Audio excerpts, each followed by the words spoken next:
Olá, sejam todos bem-vindos a mais uma aula de História. Eu sou o professor Elvis.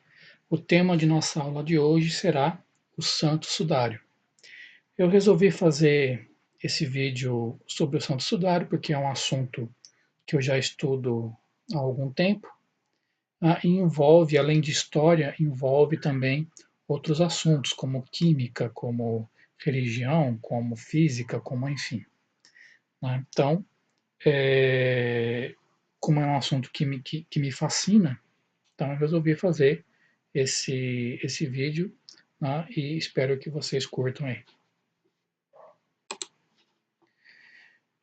O Santo Sudário, também chamado de Sudário de Turim, ele é um lençol de linho de 4,36 por 1,10 metros, né, que eram as medidas de lençóis para se envolver cadáveres em Israel e empregado em rituais judaicos. Tá? Então, o sudário, quando a pessoa morria, o que eles faziam?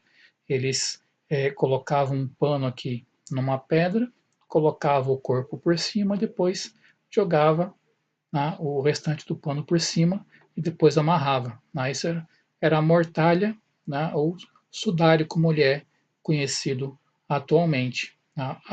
Atualmente, esse sudário, o Santo Sudário, ele está exposto na Catedral São João Batista, na cidade de Turim, lá na Itália. Por isso que ele recebe o nome de Sudário de Turim. O sudário ele mostra a imagem de um homem que aparentemente sofreu traumatismos físicos de maneira consistente com a crucificação. E muitos acreditam se tratar da própria mortalha usada para cobrir o corpo de Jesus Cristo após sua execução. Então, quando você analisa com cuidado a imagem do sudário, muitas pessoas começam a ver ali coincidências com o relato bíblico de quando Jesus é crucificado. Né? Então, para muitas pessoas, essa imagem do sudário é realmente Jesus Cristo. Ok? Então, para a gente poder entender direitinho essas semelhanças entre o relato evangélico e o Santo Sudário, é importante que a gente saiba um pouco mais profundamente sobre a paixão de Cristo. Então eu vou falar aqui resumidamente sobre esse episódio da paixão. Né? Paixão significa sofrimento, ok? A palavra paixão significa sofrimento. Quando eu falo paixão de Cristo, eu estou falando sobre sofrimento de Cristo, certo? E esse episódio ele começa ali no Jardim do Getsemane, né? Conforme está relatado nos Evangelhos, né? Que é uma região ali, na região que fica lá na região de Israel, ok? O relato evangélico ele vai dizer que Jesus ele estava lá no Getsemane, naquela noite onde ele foi preso, né? E especificamente lá o Lucas, o evangelista Lucas, ele vai dizer que Jesus estava suando sangue. Foi um episódio que chamou a atenção de Lucas, por quê? Porque Lucas era médico, segundo a tradição, né? Então, Lucas, como médico, ele olhou Jesus suando sangue e ele achou muito interessante isso, ele relatou lá no seu evangelho. Agora, o suar sangue, ele é uma condição médica conhecida na medicina atual como hematidrose. Tá? Como é que funciona isso? Pessoas que passam por um período de grande estresse, né, um estresse muito grande psicológico, né, então elas podem realmente suar sangue. Tá? Mas é uma condição rara, não é todo mundo que passa por isso, né? Apenas algumas pessoas. Tá? Como é que funciona isso? As glândulas que criam o suor, elas são circuladas por vasos sanguíneos, né? Então, por causa do estresse, esses vasos sanguíneos eles acabam se rompendo, ok? E esse sangue ele acaba se misturando com o suor, tá? E a pessoa acaba suando sangue. Tá? Está muito bem relatado isso na medicina atual. Aqui uma foto de uma paciente que passa que passa por essa situação, né? Chama-se hematidrose, tá? O resultado disso é que a pele ela acaba se tornando muito mais sensível, tá? De forma que quando Jesus foi açoitado, então a pele dele estava muito mais sensível do que o normal, certo? O açoite, você sabe que Jesus foi condenado ao açoite, né, com flagelo. E o açoite romano, isso está muito bem documentado. O açoite romano ele é extremamente brutal, né, muito brutal. Okay? Como é que funciona isso? Você tem lá uma arma chamada flagelo em português, né, flagrum em latim, né, e se batia, né, com o flagro na pessoa. A pessoa ficava lá amarrada num poste, né, e recebia os golpes de flagelo. Tá? Aí nas pontas do flagelo, eles penduravam, que amarravam bolinhas de chumbo, pedaços de ossos cortante, pedra cortante, tá? Essas peças aqui feitas de chumbo em forma de alter, de duas bolinhas, né, que eles faziam de tudo ali para causar o máximo de estrago possível no condenado. Segundo os relatos bíblicos, Jesus foi condenado a 40 golpes menos um de flagelo. Né? Menos um porque era a clemência do Pôncio Pilatos, né, para mostrar que ele não era tão ruim assim. Okay? Então, além disso, né, além de ter recebido golpes com o flagelo, Jesus também foi coroado com espinhos, uma forma de zombaria dos soldados romanos, né, porque Jesus se dizia o rei dos judeus, né, então os soldados romanos quiseram zombar de Jesus, fizeram uma coroa de espinhos, que na verdade é um capacete, né, feito lá com um tipo de espinho que era comum lá na região de Israel, aí colocaram na cabeça dele e causou muitos ferimentos ali, né? Agora, a morte de cruz, ele é algo terrível, né? A crucificação, ele foi inventado pelos povos persas. Os persas é que inventaram a crucificação.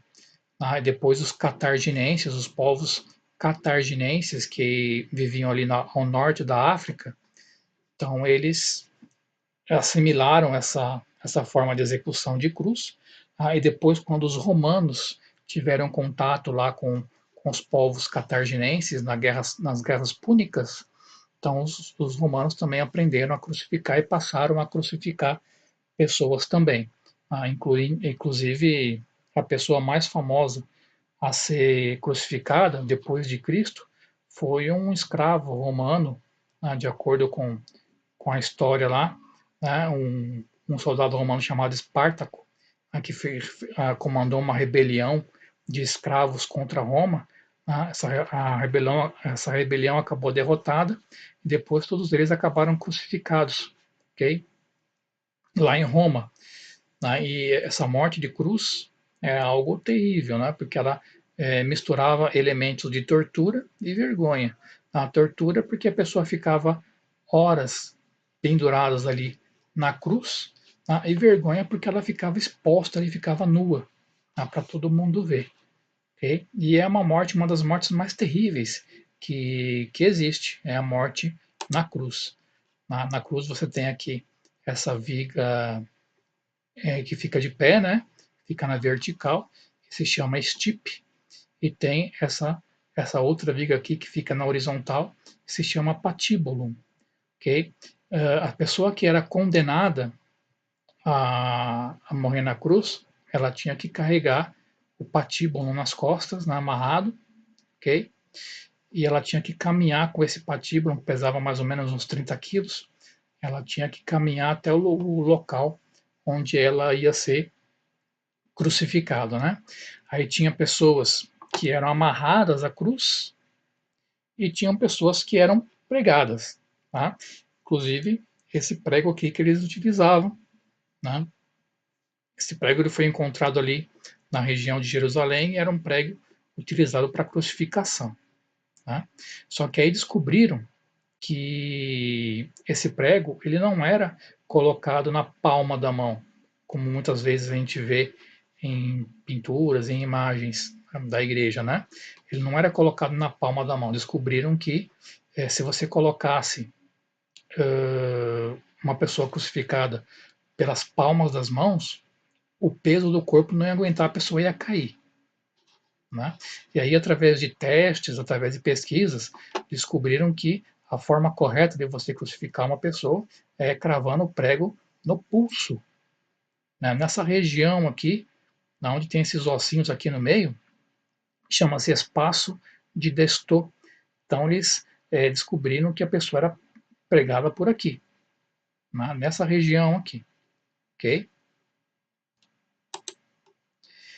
E aí a pessoa ficava horas ali pregada, né? Pregavam as mãos, pregavam os pés da pessoa, e a pessoa ficava horas ali, né? E a morte era lenta. Era uma morte lenta por asfixia. Tá? Por quê? Porque quando a pessoa ficava pendurada ali na cruz, o peso do corpo ele fazia pressão aqui sobre essa viga que ficava aqui na vertical, né? Então a pessoa não conseguia respirar porque prendia, né, segurava os pulmões, né, fazia pressão sobre os pulmões. Para respirar, a pessoa tinha que fazer força aqui com os braços, né, impulsionar os braços, né, fazer força aqui com as pernas para poder se erguer, liberar aqui as costas da viga, né, para poder puxar o ar. E depois ela relaxava de novo o corpo para poder expulsar o ar. E isso ficava lá por horas, ela tinha que ficar nessa movimentação ali por horas, né? Embaixo de sol, embaixo do que tivesse ali, até perder as forças e acabar não conseguindo mais fazer esse movimento, não conseguia mais respirar e a pessoa acabava morrendo por asfixia, né? Quando os soldados romanos queriam apressar a morte da pessoa, o que eles faziam? Quebravam as pernas das pessoas, né? Quebravam as pernas das pessoas, né? E aí a pessoa não conseguia mais fazer aquele movimento de se erguer, né? E acabava tendo uma morte mais rápida. Né? Se você ler os evangelhos, você vai ver lá que isso aconteceu com as duas pessoas que foram crucificadas com Jesus, né? Os dois ladrões lá. Quando eles foram quebrar as pernas de Jesus, eles já viram que Jesus já tinha morrido, né? E por isso não fizeram isso. Mas aí o soldado, para confirmar a mesma morte, ele fez uma ferida lá com a lança, né? Enfim, com a lança aqui no peito, né? Para se certificar de que Jesus estava morto mesmo, né? Isso aqui é o que relata os evangelhos. Agora, quando você vai analisar a imagem do sudário, né, depois da morte lá de Jesus, o que acontece? Jesus, o corpo de Jesus, ele é resgatado lá por uma pessoa chamada José de Arimateia, né, coloca o corpo no sepulcro, e depois coloca um pano, que é o sudário. Esse pano que colocaram em cima de Jesus é o que dizem que é o sudário. Né? E aí dizem que por algum evento lá desconhecido, acabou gerando essa imagem no pano, né? No pano que cobriu o corpo de Jesus. Aí, como não poderia deixar de ser, né, existe muita controvérsia. Algumas pessoas acreditam no sudário, outras não acreditam, né? Mas o fato é que foi uma peça muito peculiar, cheia de detalhes, chamou muita atenção das pessoas, né? E grupos da NASA, equipamentos da NASA foram requisitados, estudiosos quiseram estudar o sudário, né, convenceram a igreja a fornecer o sudário para poder estudar. A igreja não queria, mas de tanto insistir, eles acabou, acabou concordando, né? E fizeram lá um estudo aprofundado sobre essa imagem do sudário, né? Eles queriam provar a autenticidade ou a falsidade do pano, né? E aí, o que eles descobriram? Primeiro, que não há vestígio de tinta, a imagem não foi formada por tinta, ok? Até descobriram um vestígio de tinta ali, mas não na imagem, não foi ela que formou essa imagem, certo? Essa imagem é uma imagem em negativo, ela é um negativo fotográfico. O que significa isso? Ela é clarinha, né? Quando você vê a imagem original no pano, a imagem é clarinha assim. Ó. Mas aí quando você bate uma foto dela, então o resultado que você tem é isso aqui. Ó. Aí você consegue ver os traços do rosto de uma forma mais nítida. Inclusive, o primeiro a fotografar o sudário foi um fotógrafo italiano. Né? Ele foi, na hora que ele foi revelar a foto, ele teve lá uma surpresa muito grande, né? Porque ele obteve esse resultado aqui, né? De um rosto humano, né? E muito perfeito aqui, né? Você pode perceber. Encontrar o sangue humano no sudário, nessas manchas de sangue aqui, levaram para analisar e é realmente sangue humano, certo? Conseguiram até fazer a análise do tipo sanguíneo, né? É um sangue AB negativo. Muitos vão dizer que o sangue AB negativo é característico de pessoas lá do Oriente Médio, né? Existem marcas de pregos no pulso. Se você observar a imagem completa do sudário, você vai ver que na região dos pulsos aqui há marcas de prego, tá? E é no pulso e não na palma da mão, como você pode observar aqui, né? E aí muitas pessoas vão falar que o sudário ele é uma pintura medieval, uma falsificação feita no período medieval. Né? Só que se você vai observar quadros de Jesus da época medieval, você vai ver que nenhum deles mostra uma crucificação, a marca do prego na palma da mão. Né? Aliás, no pulso. Né? Ele vai mostrar na palma da mão. Em todas as pinturas, vai mostrar na palma da mão. Tá? Porque eles não sabiam desse detalhe aqui que a crucificação deveria ser feita no pulso. Né? Então, se foi uma falsificação da Idade Média, a pessoa que falsificou ela fez uma pesquisa muito grande para descobrir isso. Né? As feridas correspondem às marcas do flagelo. O sudário ele contém marcas de feridas aqui, né?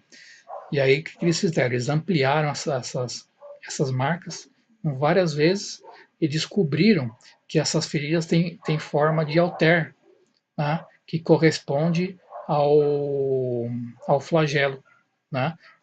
Então a pessoa, se for mesmo uma falsificação, a pessoa que falsificou fez até esse detalhe aí, né? Ela prestou atenção em cada detalhezinho ali para sair perfeito, né?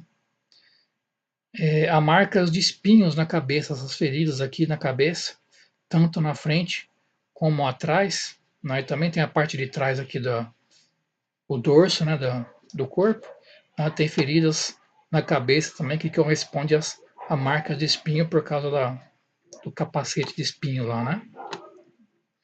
Há uma ferida de lança aqui do lado, no peito, né? Há uma ferida de lança. Eles também ampliaram essa região aqui. E eles viram que a ferida que tem aqui corresponde a uma ferida de lança romana do século I. Uma lança parecida com essa daqui. Ok? Também há feridas nos ombros. Tá? Se você olha a parte de trás do sudário, parte de trás aqui, né, onde ele mostra as costas, né, aqui na parte dos ombros, há feridas, né, provavelmente porque a pessoa teve que carregar ali o patíbulo, né, que era pesado e machucou os ombros. Dá para perceber também aqui, ó, a parte de trás aqui do corpo, né, a marca dos espinhos, né, as feridas causadas pelos espinhos, né, e o corpo todo com feridas aqui de flagelo.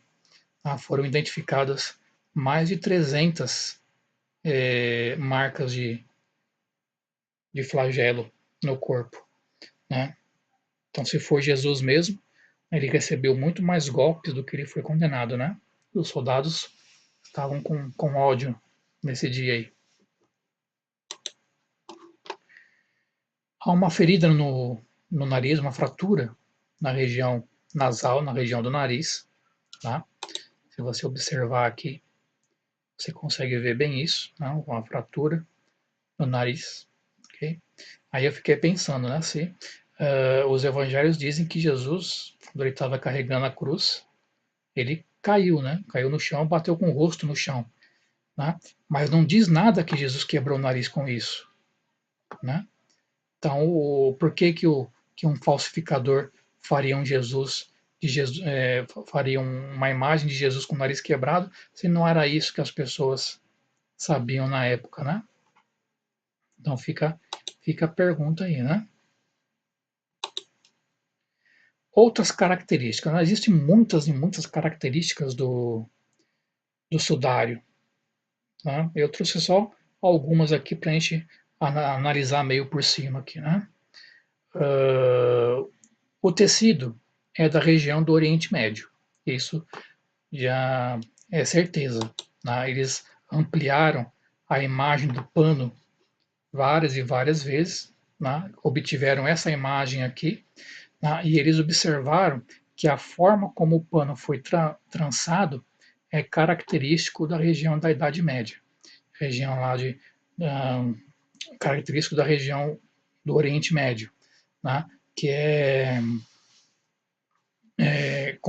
como se faziam lá em Israel, na região da Mesopotâmia, na Índia, né? Era assim que eles trançavam os fios, né, para poder fazer lá os seus panos, né, os seus tecidos.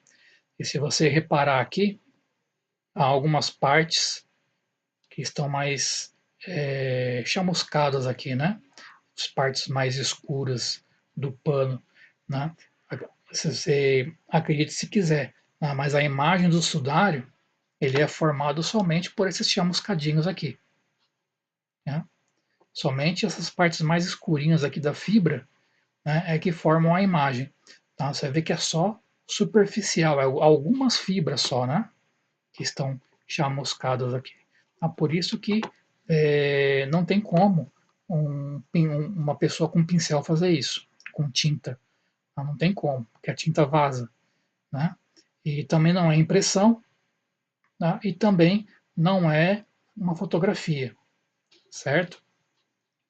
E não se sabe como a imagem foi criada. Até hoje não se sabe como essa imagem se formou nesse pano aí. Okay? Algumas pessoas vão falar, foi Leonardo da Vinci que pintou.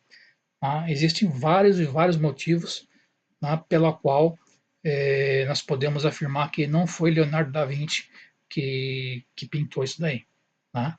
Eu não quero me estender muito nesse assunto, tá? Mas basta dizer que um próprio investigador, um próprio pesquisador que não concorda com a autenticidade do sudário, ou seja, é um pesquisador que não crê no sudário, ele acha que foi uma falsificação, tá? Até mesmo para ele, eu vi numa entrevista aí, tá? Até mesmo para ele fala que a teoria de que Leonardo da Vinci tenha feito essa, essa imagem aí, para ele é uma teoria ridícula, uma tremenda besteira, palavras dele mesmo, ok? Então, a imagem ela contém informações 3D, né? Eles avaliaram essa imagem com equipamentos da NASA, um equipamento chamado V8, tá? E eles descobriram que a imagem ela contém informações 3D, tá? Em 3 dimensões, tá? Ou seja, realmente não é uma pintura, não tem como ser uma pintura, tá? É um corpo real, tá? É um corpo real, ok? Acharam também no pano resquícios de pólen. Acharam pólen no pano. Né? E aí foram analisar esse pólen e descobriram que era pólen da região lá da Palestina, do Oriente Médio, para aqueles lados ali, né? Da época do primeiro século, da época de Jesus. Ok? Então era muito perfeito, era um pano muito perfeito, uma imagem muito perfeita. Eles viram que eles não sabiam como a imagem havia sido feita, né? E aí, em 1988, eles resolveram fazer o teste de carbono 14. Né? O teste de carbono 14 é aquele teste que eles fazem para descobrir a idade das coisas muito antigas. Né? E aí, através desse teste de carbono 14, eles chegaram à conclusão, lá saiu os resultados, né, de que o pano era, na verdade, do ano de 1260 a 1390. Portanto, da Idade Média, portanto, uma falsificação, né? Porque não poderia ter coberto o corpo de Jesus. Tá? Mas aí, como não poderia deixar de ser, como tudo que envolve cristianismo e Jesus, né? Começaram a controvérsia, né? Os resultados foram controversos, algumas pessoas começaram a falar que a parte do tecido que eles tiveram que cortar ali estava contaminada, porque para poder fazer o teste de carbono 14, eles tiveram que recortar um pedacinho ali do sudário, né? E levar para o laboratório. Aí alguns vão dizer que esse pedacinho estava contaminado, que eles não souberam fazer o teste corretamente. Alguns vão dizer que aquele pedaço que cortaram era, na verdade, de um remendo que havia sido feito lá na Idade Média, né, que por isso deu esse resultado aí. Inclusive, um próprio cientista, um próprio pesquisador que participou desse teste do carbono 14 aí, tem uma entrevista dele onde ele fala que ele realmente foi fazer lá uma pesquisa, um teste ali, e ele descobriu traços de fibra de algodão naquele pedacinho que cortaram. Ou seja, era realmente um remendo que fizeram lá. Né? Mas, enfim, né? O mistério continua. Não, o mistério continua. Ninguém sabe se aquilo, aquela imagem do sudário é realmente verdadeira ou não. Tá? Para os mais céticos, né? Com o resultado de carbono 14 se encerrou a questão, né? É falso e ponto, acabou, não se fala mais nisso, né? Mas a controvérsia ainda existe, certo? E para mim, o que eu acho? Da minha parte ali, eu também fiz os meus testes aqui amadores, né? Fiz um teste amador, peguei essa imagem aqui do estudar a imagem original, né? Joguei no Photoshop, aí apliquei uns efeitos ali de inversão de cores, depois dei um zoom no rosto, depois apliquei alguns efeitos ali de nitidez, né? E o resultado que eu cheguei foi isso aqui, né? Eu fiquei impressionado, né? Dá para perceber aqui os contornos do rosto certinho aqui, né? Se você olhar aqui a cavidade ocular, na profundidade aqui, né? Muito perfeito para ser pintura. Eu acredito que não é pintura, não, né? E estou esperando aí os novos testes serem feitos aí, né? A igreja já se posicionou, falou que não vai ceder mais o pano para teste, né? Pelo menos essa é a posição atual, mas quem sabe mais futuramente, né? E ficamos aguardando aí os, as próximas aventuras do sudário, né? Então essa foi a nossa aula de hoje, espero que vocês tenham gostado e até a próxima.